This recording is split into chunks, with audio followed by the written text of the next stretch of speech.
Hello friends, प्रगतीज किचनमध्ये आपलं स्वागत आहे. चला तर मग आज आपण बनवूयात उपमा. त्यासाठी इथे मी काही भाज्या घेतलेल्या आहेत. 1 वाटी रवा घेतलेला आहे, थोडेसे मटर आहेत आणि शेंगदाणे. चला तर मग आपण तडका देऊयात.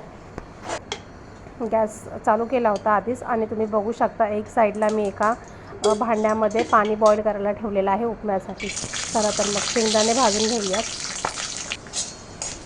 तर इथे मी 1 वाटी रव्यासाठी ते 4 वाटी पाणी घेतलेलं आहे.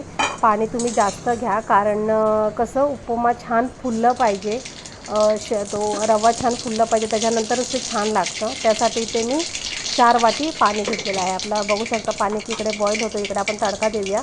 मोहरी आणि जिरं घातलेलं आहे, कढीपत्ता घालते, कांदा टाकते आणि हां, उपम्यामध्ये अद्रक किसून नक्की घाला. एक अर्धा इंच तुकड्याचा अद्रक टाकलेला आहे किसून मी.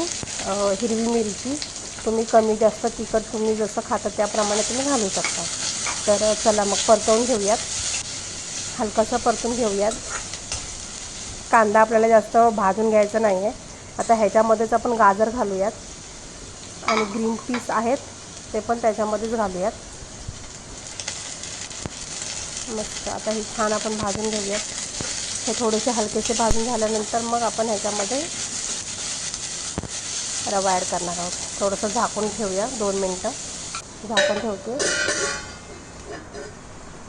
मस्त. तर अशा पद्धतीमध्ये उपमा हा तुम्ही नक्की ट्राय करा, खूप छान लागतो.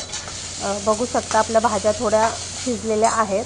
तर ह्याच्यामध्येच आता आपण शिमला मिरची जी कट केली होती ती घालते. शिमला मिरची सोबत नाही घातली आहे, कारण ती जास्त शिजल्यावर छान लागत नाही, म्हणून आपण मागून घालतो आहे.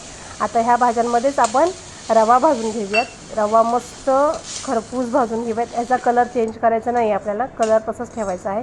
तर तुम्ही बघू शकता मी रवा भाजलेला आहे.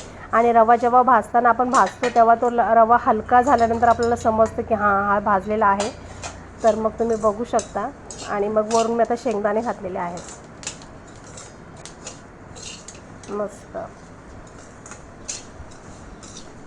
चला तर मग तुम्ही अशा पद्धतीने नक्की ट्राय करा. उपमा खूप छान लागतो, खूप टेस्टी बनतो. आता पाणी बॉईल झालेलं आहे, आपण ह्याच्यामध्ये घालून घेऊयात.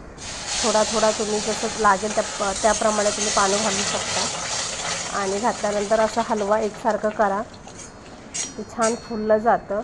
बघू शकता मी सगळं पाणी ते वापरलेलं आहे. आता मस्त मिक्स करून घेऊयात आणि 2 मिनटासाठी झाकून ठेवूया. गॅस आपण स्लो ठेवलेला आहे. तुम्ही बघू शकता आपला उपमा मस्त अजून झाला नाही आहे. अजून ह्याला 2-3 मिनटं लागतील. अजून 2 मिनटं झाकून ठेवूयात. मस्त वाफ आली आहे. वाव. आता ह्याच्यामध्ये लिंबू घालते, अर्धा लिंबू घेतलेला आहे. तर छान लिंबू पिळून घेऊया त्याच्यावर. आणि चवीनुसार थोडीशी साखर घाला. तुम्हाला नसेल घालायची तुम्ही स्किप करू शकता. आणि वरूनच मग आपण 1 ते 1.5 चम्मच घी घालूयात.